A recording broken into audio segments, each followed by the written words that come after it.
السلام علیکم جی، کتاب اصول دین صفحہ نمبر 106 ہے۔ اصول فقہ کا باب چل رہا ہے۔ اس میں ہے معنی پر دلالت میں ظہور کے اعتبار سے لفظ و کلام کی قسمیں۔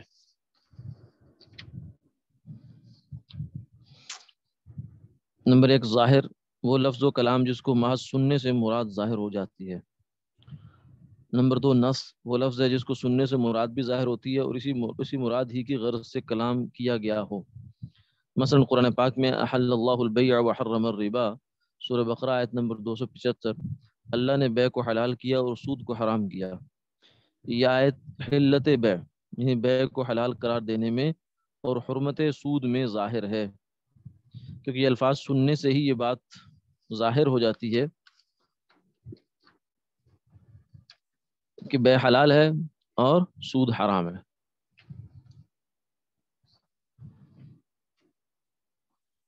جی،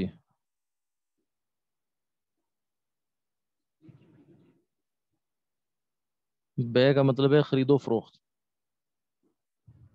یعنی آپ جو تجارت کرتے ہیں، ٹریڈ کرتے ہیں، وہ جائز ہے، لیکن سود جائز نہیں ہے۔ اور یہی آیت چونکہ اس غرض سے لائی گئی ہے کہ بیع اور سود کا فرق بیان کیا جائے، کیونکہ کفار کہتے تھے کہ بیع اور سود میں کوئی فرق نہیں ہے، انما البیع مثل الربا، بیع تو محض سود کی مثل ہے۔ تو کفار کی بات کو رد کرنے کے لیے یہ الفاظ کہے گئے، لہذا اس اعتبار سے یہ آیت نص ہوئی۔ یہ بہت ہمارا جو باب چل رہا ہے، یہ اصول فقہ کی بہت ڈیپتھ میں جا کر بات ہو رہی ہے، لیکن اتنی ڈیپتھ میں بھی نہیں ہے، اس سے بھی وہ آگے بہت ڈیپتھ ہے۔ یہ تو ابھی بالکل جو سمجھے کہ ابتدائی سطح ہے۔ تو اس سے ہمیں یہ اندازہ ہوگا کہ ہمارے جو مجتہدین ہیں وہ قرآن پاک کے الفاظ کے اوپر ڈیرے ڈالتے ہیں ایک ایک لفظ پر۔ یہ نہیں ہے کہ بس اردو ترجمہ دیکھا اور کسی کی تفسیر دیکھی اور آدمی مفکر اسلام بن گیا، یہ کام نہیں ہے۔ اچھا، جو قرآن پاک میں دوسری مثال، فَانكِحُوا مَا طَابَ لَكُم مِّنَ النِّسَاءِ مَثْنَىٰ وَثُلَاثَ وَرُبَاعَ، سورہ نساء آیت نمبر 3، تو نکاح کر لو جو اور عورتیں تم کو پسند آئیں، 2 2 3 3 4 4۔ یہ آیت نکاح کی اباحت اور جواز میں ظاہر ہے، یہ نکاح جائز ہے 4 تک، اور 4 تک کے عدد میں نص ہے۔ اگر ظاہر و نص میں تعارض واقع ہو تو چونکہ نص کو ظاہر پر فوقیت حاصل ہے، اس لیے ظاہر کے مقابلے میں نص کو ترجیح حاصل ہوگی۔ مثلا احل لکم ما وراء ذالکم، سورہ نساء میں دوسری جگہ یہ ہے، تمہارے لیے مذکورہ محرمات کے علاوہ عورتیں حلال کی گئیں۔ 4 سے زائد کی اباحت میں ظاہر ہے، جبکہ فَانكِحُوا مَا طَابَ لَكُم مِّنَ النِّسَاءِ مَثْنَىٰ وَثُلَاثَ وَرُبَاعَ کی آیت 4 کے عدد میں نص ہے۔ ان دونوں میں یعنی اس آیت کا تقاضا یہ ہے کہ 4 سے زیادہ بھی عورتوں سے نکاح ہو سکے، اور یہ آیت کہتی ہے 4 تک اجازت ہے، تو اس میں سے وہ آیت ظاہر ہے اور یہ نص ہے، تو نص جو ہے وہ ظاہر سے مقدم ہوتی ہے، فوقیت ہوتی ہے، لہذا اس کو ترجیح ہوگی، تو 4 تک ہی رہے گی اجازت، 4 سے اوپر نہیں جائے گی۔ ان دونوں میں تعارض ہوا تو نص پر عمل کریں گے، اور 4 سے زائد بیوی اکٹھی رکھنا حرام ہوگا۔ تیسرا لفظ ہے مفسر، ظاہر و نص میں تخصیص کا احتمال ہو سکتا ہے، جب تعویل یا تخصیص کے احتمال کو بھی دور کر دیا جائے تو وہی کلام مفسر بن جاتا ہے، یعنی گویا مفسر الگ سے کوئی قسم نہیں ہے بلکہ ظاہر و نص کی حتمی صورت ہے۔ البتہ رسول کی زندگی میں اس کے منسوخ ہونے کا احتمال ہوتا ہے، کیونکہ نبی جب تک موجود ہیں تو جن احکام کے اندر نسخ ہو سکتا ہے، نسخ ہونے کا چانس رہتا ہے۔ مثلا فجلدوہم 80 جلدہ، یعنی ان کو 80 کوڑے لگاؤ، اس میں آیت میں 80 کا عدد معین ہے جو کمی بیشی کا احتمال نہیں رکھتا۔ نص اور مفسر میں تعارض کی صورت میں مفسر کو ترجیح حاصل ہوتی ہے۔ مثلا حدیث پاک میں ہے، رسول اللہ صلی اللہ علیہ وسلم نے فرمایا المستحاضۃ تتوضأ عند کل صلاۃ، کہ مستحاضہ عورت یعنی وہ عورت جس کا پیریڈ سے تجاوز کر گیا، جو نارمل روٹین کا پیریڈ ہے اس سے زیادہ اس کو خون آ رہا ہے، تو وہ ہر نماز کے نزدیک وضو کرے۔ یہ حدیث نص ہے کہ مستحاضہ ہر نماز کے لیے وضو کرے، اگرچہ ایک ہی وقت میں پڑھے، لیکن اس میں یہ احتمال ہے کہ صلاۃ سے مراد وقت صلاۃ ہو، یعنی جب نماز کا وقت آیا جب کرے، اور وقت کے اندر جتنی نمازیں پڑھنی ہے پڑھتی چلی جائے اس سے۔ اور ایک یہ بھی ہے کہ جب جب نئی نماز پڑھنی ہے، مثلا فرض کے لیے الگ کرے، سنت کے لیے الگ کرے، وطر کے لیے الگ کرے، یہ بھی مراد ہو سکتا ہے۔ اور حدیث میں آپ صلی اللہ علیہ وسلم نے فاطمہ بنت ابی حبیش سے فرمایا تتوضئی لوقت کل صلاۃ، تم ہر نماز کے وقت میں وضو کرا کرو۔ یہ حدیث اس بارے مفسر ہے کہ مستحاضہ کے لیے نماز کے وقت میں وضو کرنا واجب ہے اور اس میں کوئی دوسرا احتمال نہیں ہے۔ یعنی ایک جگہ اجمال تھا، دوسرے نے اس کو آ کے تفسیر کر دی، کھول دیا بات کو۔ محکم یہ وہ لفظ ہے جو اپنے معنی پر واضح دلالت کرتا ہو اور تعویل و تخصیص کا احتمال نہ رکھتا اور نسخ کا احتمال بھی نہ رہا ہو۔ ما كان لكم ان تؤذوا، مثال ما كان لكم ان تؤذوا رسول الله ولا ان تنكحوا ازواجه من بعده ابدا، سورہ احزاب ہے، آیت نمبر 53 ہے۔ تم کو یہ حق نہیں پہنچتا کہ تکلیف دو اللہ کے رسول کو، اور نہ یہ کہ نکاح کرو ان کی بیویوں سے ان کے بعد کبھی بھی۔ یہ آیت محکم ہے اور منسوخ ہونے کا احتمال نہیں ہے کیونکہ دائمی حکم دیا ہے۔ جب محکم اور اس سے نچلی کسی قسم کے درمیان تعارض واقع ہو تو محکم کو ترجیح دی جاتی ہے۔ مثلا مذکورہ بالا آیت محکم ہے اس مضمون پر کہ نبی صلی اللہ علیہ وسلم کی ازواج سے کسی امتی کے لیے نکاح کرنا قیامت تک کے لیے حرام ہے، جبکہ آیت احل لکم ما وراء ذالکم، تمہارے لیے ان محرمات کے علاوہ باقی تمام عورتیں حلال ہیں۔ یہ آیت اس بارے میں نص ہے کہ محرمات کے علاوہ رسول اللہ صلی اللہ علیہ وسلم کی ازواج سمیت باقی تمام عورتوں سے نکاح کرنا حلال ہے۔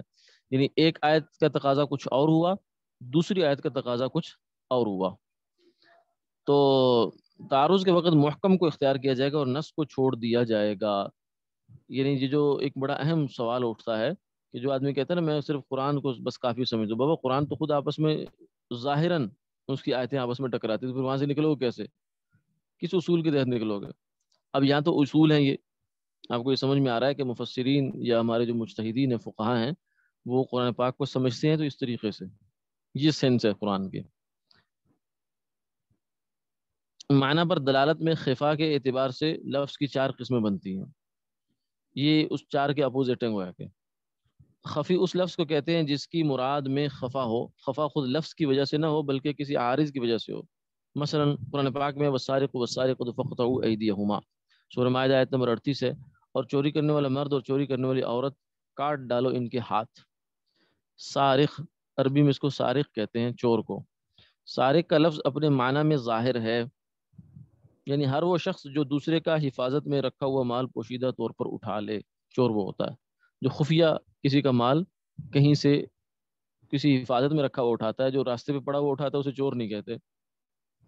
کسی کا گر گئی چیز راستے چلتے چلتے کسی نے اٹھا لی تو اس کو چوری نہیں کہتے۔ چوری اسی کو کہیں گے جب کہیں کسی کو کوئی کسی پرائیویسی کے اندر سے جا کر کسی کا مال اٹھائے تو یہ چور ہوتا ہے، اور اٹھائے بھی خفیہ طریقے سے۔ اگر بندوق کے زور پہ اٹھائے تو وہ چور نہیں، وہ ڈاکو ہوگا۔ لیکن کیا کفن چور اور جیب کترے کو بھی سارق کہا جا سکتا؟ ٹھیک ہے، اس میں خفا ہے۔ یہ خفا اردو والا خفا نہیں ہے کہ میرے سے وہ خفا ہو گیا، ناراضگی والا نہیں ہے، مطلب پوشیدگی ہے۔ یعنی اس اعتبار سے بات واضح نہیں ہے، وضاحت نہیں ہے کہ کفن چور اور جیب کترا بھی سارق میں شامل ہے۔ یعنی جیب کترے کا ہاتھ بھی کاٹا جائے گا اور کفن چور کا بھی ہاتھ کاٹا جائے گا، یہ نہیں کاٹا جائے گا۔ قرآن کیا کہتا؟ اب غور کرنا پڑے گا۔ اب غور کیا تو جیب کترے میں سارق کی مذکورہ صورت تعریف سے زائد معنی پایا جاتا ہے، یعنی وہ تو اعلیٰ درجے کا چور ہے۔ جو چور رات کو اندھیرے میں آ کے گھر سے چیز چرا کر لے گیا وہ کم درجے کا چور ہے، اور جو چور جس نے جیتے جاگتے اور دن دہاڑے ساتھ کھڑے کھڑے جیب سے چیز نکالی وہ تو ماسٹر ہے۔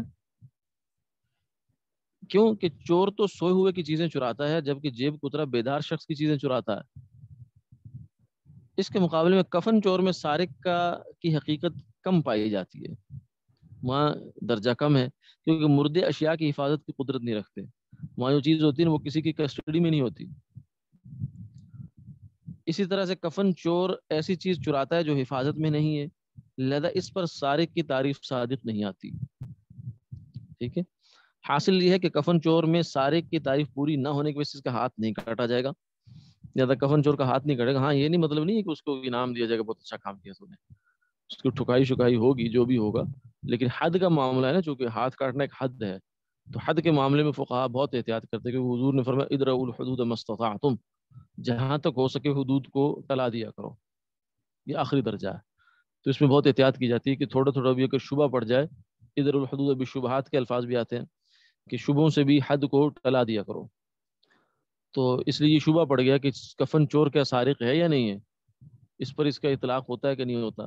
تو اس میں سے فقہاء نے غور کر کے کہا نہیں، اس پر نہیں ہوتا. ہاں جیب کترے پر بالکل ہوتا ہے، اس کا کاٹنا چاہیے ہاتھ. جبکہ جیب کترے میں سارق کی تعریف سے زائد مانا پایا جائے، اس لیے اس کا ہاتھ کاٹا جائے گا. وہ تو سپرلیٹو ڈگری ہے گویا کہ چور کی. ٹھیک ہے. مشکل، مشکل وہ لفظ ہوتا ہے جس کے، یہ ایک اردو والا مشکل ہوتا ہے، یہ اردو والا نہیں، عربی والا مشکل ہے. اردو میں مشکل کہتے ہیں ناممکن کو، یا جو کام بہت مشقت سے کرا جائے. یہاں اس سے مراد اشکال ہے. وہ لفظ ہوتا ہے جس کی معنی پر دلالت میں خفا خود لفظ کے سبب سے ہوتا ہے. اس کی مراد جاننے کے لیے غور و فکر اور قرینہ کی ضرورت ہوتی ہے. قرینہ کہتے ہیں جو سیاق و سباق ہوتا ہے یا کوئی اور ایسی چیز ہوتی ہے. مثلا قرآن پاک میں نساؤکم حرث لکم فاتوا حرثکم انا شئتم، تمہاری عورتیں تمہاری کھیتی ہیں، تم آؤ اپنی کھیتی میں جیسے چاہو. اس آیت میں لفظ انا استعمال ہوا ہے. یہ لفظ مشکل ہے. مشکل بھائی معنی کہ اس میں اشکال ہے، کیونکہ یہ لفظ دو معنوں میں قرآن پاک میں استعمال ہوا ہے. آیت انا یکون لی غلام، میرے کیسے لڑکا ہوگا. مریم نے کہا، اور یہ حضرت زکریا علیہ السلام کی بیوی نے بھی کہا تھا کہ کیسے ہوگا. اس میں کیف، کیسے کے معنی میں استعمال ہوا ہے. اور آیت انا لکی ھذا، یہ تمہارے پاس کہاں سے آیا. زکریا علیہ السلام نے کہا حضرت مریم کو کہ یہ پھل کہاں سے آئے. من اینا، یعنی کہاں سے کے معنی میں استعمال ہوا ہے. اس ایک جگہ کیفیت ہے اور ایک جگہ جو ہے نا وہ جگہ مراد ہے. اس لیے مراد میں خفا پیدا ہوا اور واضح نہیں کہ زیر غور آیت میں انا کس معنی میں ہے. لیکن غور کیا تو معلوم ہوا کہ پخانے کی جگہ حرث چونکہ کھیتی نہیں ہے. کھیتی تو وہاں ہوتی ہے جہاں سے کچھ چیز پیدا ہوتی ہے، پیداوار ہوتی ہے، اور کھیتی کی صرف ایک ہی جگہ یعنی عورت کے آگے کا مقام. لہذا یہاں انا میں صرف کیفا کے معنی میں ہی بن سکتے ہیں، اور مطلب یہ ہوا کہ اپنی کھیتی میں جس کیفیت سے چاہے آؤ، کھا لیٹ کر یا بیٹھ کر یا کھڑے ہو کر. یعنی یہاں صرف کیفیت میں چھوٹ ہے، اس کی جگہ میں چھوٹ نہیں ہے، جگہ متعین ہے. اچھا جی، چوتھی چیز ہے تیسری مجمل. مجمل اگر لفظ میں خود اسی کے سبب سے اتنا خفا ہو کہ متکلم کے بیان کے بغیر وہ خفا دور نہ ہو اور مراد معلوم نہ ہو، تو ایسے لفظ کو مجمل کہتے ہیں. مشکل کے مقابلے میں اس کا خفا اس اعتبار سے بڑا ہوا ہوتا ہے کہ وہ قرائن سے واضح ہو جاتا ہے، جبکہ اس کے لیے قرائن کافی نہیں ہوتے، متکلم سے کی وضاحت کی ضرورت ہوتی ہے. مشکل میں خود ہی آدمی نے دائیں بائیں غور کیا، دیکھا تو اس کو پتہ چل گیا اچھا اچھا یہ کہنا چاہ رہے ہیں. لیکن یہاں کلام کے اندر سے خود کوئی وضاحت نہیں ملتی، اس کے لیے باہر سے ایڈیشنل کوئی ایکسپلینیشن چاہیے ہوتی ہے. ایسے لفظ کی مراد جاننے کے لیے متکلم کے کلام کو دیکھا جاتا ہے کہ کہیں سے اس کا بیان کیا ہو یہ دوسری جگہ کہیں، یا اگر ہو سکے تو خود اس سے پوچھ لیا جاتا ہے. مثلا قرآن پاک میں ہے حرم الربا، اور حرام کیا اللہ نے ربا. اب لفظ ربا کا مفہوم لغت میں مطلق زائد کا ہے. یعنی لغت اگر اٹھا کر دیکھیں تو ربا کا جو ڈکشنری کنسرن کریں گے آپ، اس میں آپ کو ملے گا اضافہ. اضافے کو ربا کہتے ہیں، جس کو سود بھی کہتے ہیں.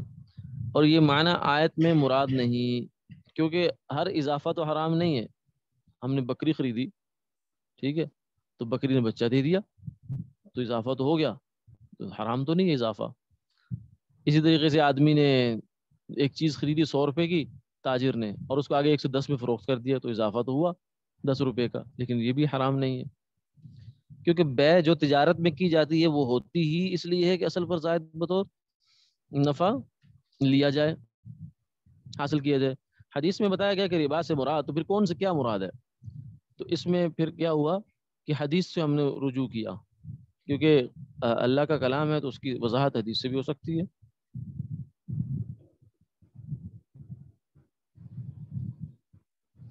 حدیث میں بتایا گیا کہ ربا سے مراد وہ زائد مال ہے جس کے مقابلے میں کوئی عوض نہ ہو. جب ہم جنس اور تولنے پہ پیمائش کرنے والی اشیاء کا آپس میں تبادلہ کیا جائے، یعنی اس میں پھر وہ پیچھے ہم پڑھ چکے ہیں کہ 6 چیزوں کے ساتھ جب تبادلہ آپس میں ہوتا ہے تو اس میں پھر کچھ مزید سخت احکامات آ جاتے ہیں. سونا سونے کے ساتھ، چاندی چاندی کے ساتھ، اور گندم گندم کے ساتھ، چاول چاول کے ساتھ، کہ اس میں برابری بھی چاہیے ہوتی ہے اور ہاتھ در ہاتھ بھی کرنا ضروری ہوتا ہے. نہ ادھار ہو سکتا ہے نہ کمی بیشی ہو سکتی ہے. تو یہاں اگر اس نے کمی بیشی کر دی، یعنی ایک طرف 1 تولہ سونا، ایک طرف 1.25 تولہ سونا، تو یہ ربا ہے. اوپر کا جو سوا ہے نا، سوایا ہے، یہ ربا ہو گیا. یا ایک طرف کا سونا آج دے دیا اور دوسری طرف کا سونا کہتا ہے اچھا وہ میں کل دوں گا آپ کو، یہ ادھار ہو گیا، اسی سیٹنگ میں پوزیشن نہیں دیا، اس کا قبضہ نہیں دیا، لہذا وہ جائز نہیں ہے۔ تو جب ہم جنس اور تولنے پیمانے پیمائش کرنے والی اشیاء کا آپس میں تبادلہ کیا جائے، حدیث میں اگر یہ بیان نہ ہوتا تو فقط لفظ ربا سے یہ مطلب نہ سمجھا جا سکتا تھا۔ چوتھی چیز ہے متشابہ۔ متشابہ کا مطلب ہے کہ خفا ایسا ہو، خفا، یہ خفا بھی نہیں، خفا لفظ ہے، خفا ایسا ہو کہ متکلم کے بیان ہی سے دور ہو سکتا ہے، لیکن متکلم کے بیان حاصل ہونے سے مایوسی ہو جائے، تو وہ لفظ اور کلام متشابہ کہلاتا ہے، اس کو متشابہ کہتے ہیں، یعنی اب اس کا معلوم ہونے کا کوئی طریقہ بچا نہیں ہے۔ مثلا قرآن پاک کے حروف مقطعات الف لام میم حا میم عین سین قاف، ٹھیک ہے، تو اس میں اکثر صحابہ کا قول ہے کہ بھائی یہ متشابہ ہے، اللہ ہی جانے، اللہ نے ہمیں بتایا نہیں اور ہمارے پاس جاننے کا کوئی راستہ نہیں، لہذا اس کا معنی ہم نہیں جانتے۔ اور اسی طریقے سے اللہ تعالیٰ کے لیے ید، ہاتھ، اور ساق، پنڈلی کا لفظ استعمال ہوا ہے قرآن پاک میں، تو یہ بھی متشابہات میں سے، یعنی اب اس کا جو فرسٹ امپریشن ہے، اس کی تفصیل تو آپ ویسے اسلامی عقائد میں پڑھیں گے، بہت پورا وہاں ایک چیپٹر ہے، میں مختصر بتا دیتا ہوں کہ اس کا فرسٹ امپریشن اللہ تعالیٰ کے لیے موضوع نہیں ہے، شاہن شان نہیں ہے اس کے، یعنی اللہ تعالیٰ کا ہاتھ ہے تو پھر مخلوق کا بھی ہاتھ ہوتا ہے بھائی، تو ہاتھ پھر کس چیز کا ہوگا؟ کوئی لوہے کا، تانبے کا، پیتل کا، میٹل کا ہوگا، کوئی نور کا ہوگا، کیا ہوگا وہ ہاتھ؟ تو اس لیے ہم کہیں گے ہم نہیں جانتے۔ یہ لفظ حق ہے، جب اللہ نے قرآن میں اس کو کا حصہ بنایا ہے تو جو بھی اس سے مراد ہے وہ حق ہے، ہمارا اس پر ایمان بھی ہے، لیکن کیا مراد ہے وہ ہمیں نہیں پتا، ٹھیک ہے۔ متشابہ کا حکم یہ ہے کہ اس کے حق ہونے کا اعتقاد رکھا جائے، البتہ مراد کے بارے میں سکوت اختیار کیا جائے، اور اگر اس لفظ کا ظاہری معنی ایسا ہو جو اصول شریعت سے متصادم ہو تو اس کی نفی کر دی جائے۔ مثلا ہاتھ کے بارے میں یوں کہا جائے کہ اس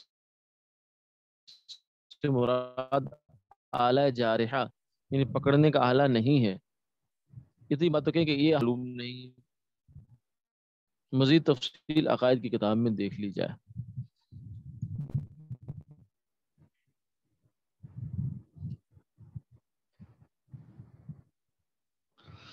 اچھا جی، لفظ کی اپنے معنی مراد پر دلالت کے اعتبار سے قسمیں، یہ قسمیں چار ہیں: عبارت النص، اشارت النص، دلالت النص اور اقتضاء النص۔ ان چاروں میں نص سے مراد وہ لفظ ہے جس سے معنی سمجھا جائے۔ عبارت النص، جب ایسا معنی ایسا ہو جو لفظ سے ثابت ہو اور قصدن اس کا ارادہ کیا گیا اور اسی کلام عبارت ہے، اور طریق دلالت کو عبارت النص کہا جاتا ہے۔ مثلا وعلی المولود لہ رزقہن وکسوتہن، سورہ بقرہ آیت نمبر 233 ہے، یعنی اور بچے والے یعنی باپ پر ہے کھانا اور کپڑا ان عورتوں کا۔ اس آیت کا معنی ہی یہ ہے کہ باپ کے ذمے دودھ پلانے والی طلاق یافتہ بیویوں کا خرچہ ہے، اس معنی کا قصدن ارادہ بھی کیا گیا ہے، اور یہی معنی اور حکم بتانے کے لیے کلام لایا گیا۔ نیز آیات اقیم الصلاۃ وآتوا الزکات عبارت النص ہے اقامت صلاۃ اور ایتاء زکات کی فرضیت پر۔ اشارت معنی تو لفظ سے ثابت ہو لیکن نہ تو قصدن اس کا ارادہ کیا گیا اور نہ ہی خاص اس کو بیان کرنے کے لیے کلام لایا گیا۔ مثلا وعلی المولود لہ رزقہن وکسوتہن، اس میں اشارہ ہے کہ نسب میں بچہ باپ کے تابع ہوتا ہے، کیونکہ اس آیت میں بچہ کی باپ کی طرف لام ملک کے ذریعے سے نسبت کی گئی ہے، لیکن یہ کلام خاص یہ مطلب بتانے کی غرض سے نہیں لایا گیا۔ اصل میں تو یہاں بتایا جا رہا تھا کہ عورتوں کا جو خرچہ ہے جو اس کو دودھ پلائیں گی وہ باپ کے ذمے ہے، لیکن اس کے لیے جو ورڈنگ ہے وہ المولود لہو کی گئی، جس کے لیے جنا گیا، تو یہ لفظ ہمیں۔ نمبر 2 فالآن باشروہن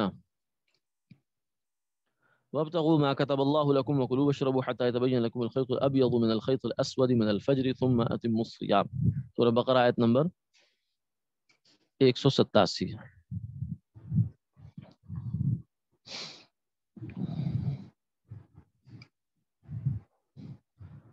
سو اب ان سے یعنی اپنی بیویوں سے ملو اور طلب کرو اس کو جو لکھ دیا ہے اللہ نے تمہارے لیے، اور کھاؤ اور پیو جب تک کہ صاف نظر آئے تم کو صبح کی سفید دھاری جدا سیاہ دھاری سے، پھر پورا کرو روزے کو۔ یہ آیت بتانے کے لیے یہ بتانے کے لیے لائی گئی ہے کہ رمضان کی رات کے وقت میں کھانا پینا اور جمع کرنا مباح ہے. تو اس معنی میں تو یہ عبارت النص ہے، یعنی مقصد اس سے یہ ہے کہ پتہ چل جائے کہ لوگوں کو کہ اب یہ حکم آ گیا. البتہ اس آیت میں اشارہ ہے روزے کی حالت میں یہ تینوں باتیں ممنوعیت میں یکساں ہیں، یعنی جن جن چیزوں کی اجازت دی ہے اس سے مطلب یہ ہوا کہ جب روزہ شروع کر لو گے تو یہ کام تینوں پھر نہیں کرنے، کیونکہ رات کو اجازت دینے کا مطلب یہ ہے کہ دن میں پھر یہ کام منع ہے. کیونکہ فرمایا ثم اتموا الصیام الی اللیل، یعنی ان تینوں باتوں سے پرہیز کرو، لہذا یہ پرہیز اور ممنوعیت تینوں میں یکساں طریقے پر آیا. اگلا ہے دلالت النص، جو مطلب کلام کے لفظ سے نہیں بلکہ معنی سے از روئے لغت ثابت ہو، اس کے بارے میں کہیں گے کہ یہ مطلب دلالت النص سے ثابت ہوا. مثلا لا تقل لهما اف ولا تنهرهما، یہ کلام تو نہ ان کو ہوں کہے اور نہ ان کو جھڑک، والدین کے بارے میں کہا گیا. جی یہ کلام والدین کو اف کہنے اور جھڑکنے کی حرمت پر عبارت النص ہے، لیکن جو شخص بھی عربی زبان و لغت سے واقف ہو وہ سمجھتا ہے کہ یہ حرمت ان کی دل آزاری کی وجہ سے، اور یہ بات یعنی ان کی دل آزاری ان کو مار کر پیٹ کرنے میں بھی ہے، لہذا ان کو مار پیٹ کرنا بھی حرام ہے. کوئی یہ نہیں کہہ سکتا کہ بھائی ماں کو یا باپ کو مار رہا ہو ایسا ناہنجار ہو، اسے کہے کہ بھائی تو نے قرآن نہیں پڑھا، کہتے ہیں پڑھا، تو پھر کہتے اس میں تو اف نہیں کرنا، میں تو اف تو نہیں کر رہا، میں اف تو نہیں کر رہا ان کے سامنے لیکن مار رہا ہوں. تو ہر آدمی اس کو یہ کہے گا تو کوئی احمقوں کا جج ہے کہ تجھے یہ نہیں پتا کہ جب اف کرنا منع ہے تو مارنا تو بطریقہ والا منع ہے. ٹھیک ہے،